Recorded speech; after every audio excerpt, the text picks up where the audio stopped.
Hi,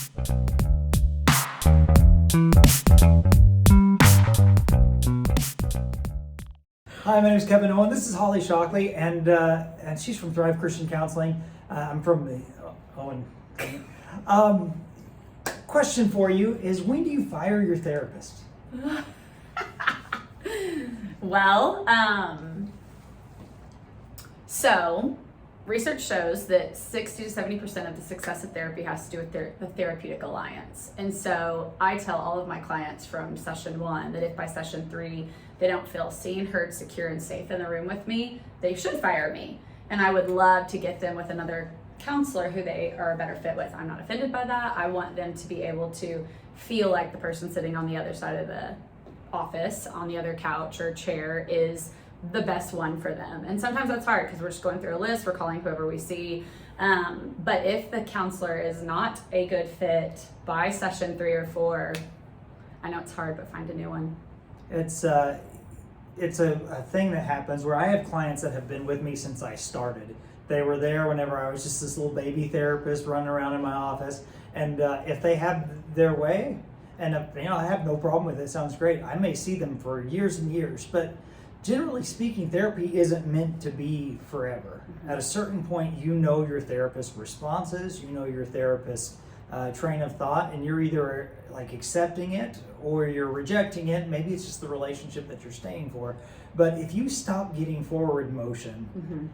It might be time to ask yourself if it's time to give them the old pink slip. Mm-hmm. I agree. Don't give them pink slips. That's weird. Well, yeah, that is weird nowadays. You might have a face-to-face breakup talk though. Oh, it's not you. It's you. No, go ahead. When do you fire your therapist? One thing, I had a friend who was telling me about their experience with their therapist, and something happened where they had a miscommunication, mm-hmm. A rift in the relationship, and it's really hard to get past those. If you have a significant rift, it might be time to work through it so that you get practice at that. But if you know yourself and you know the situation well enough, you look at it and go, I'm not going to just get over this one. Mm-hmm. It's best for you. It's best for them. Sit them on. Mm-hmm. Yeah, always. I value when people have that conversation. If there's been hurt in the room, or something isn't aligning with the goals that the client came in, but goals that I see as a therapist, and there's a like Kevin said, communication, or something didn't land well, I always value in the room having that conversation, because it is practice for the real world. And then if there is not the capacity to do repair and to move on and past that, then it is in the best interest of the client to find a new counselor. One thing that we tell people is, I tell people, you may not tell people, but quick changes go quickly. They come quickly, go quickly. So if you've been with a counselor and you experienced a quick change, that may not be the moment in which you want to end things. Mm-hmm. After you've been with them for a while, if your changes seem like they're sticking, well, that's a good sign. That's actually what we want to see, as opposed to an emotional response or a momentum-based response. But if your changes are there and what you've set out as your goals, well, that might be a good time to look at when it's time to change the therapy frequency. Kevin, earlier you said something about if that it would be a good time to get a new counselor if you just are not feeling like you can kind of resolve things. And you might be holding on to the relationship, but you might not actually be receiving counseling.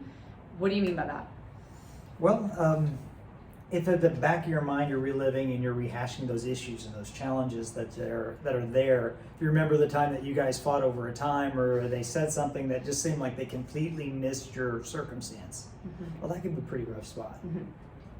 Thanks. I don't know if I would fire them for that, but you can always see. It's one of those things where therapy needs to be there for you. It needs to be that thing that's causing you forward momentum and improvement. And I have people who I don't see anymore regularly, but they come and see me once every 6 months. They come and see me once a year. They bring in their marriages come back in the way that you get your oil changed in your car twice a year. That's a joke. Do it more than that. It's okay to do preventative care in your emotional well-being as well. Well, if you need counseling, before you fire a therapist. Maybe you need to find one. This is Holly Shockley. I'm Kevon Owen, and we would love to work with you.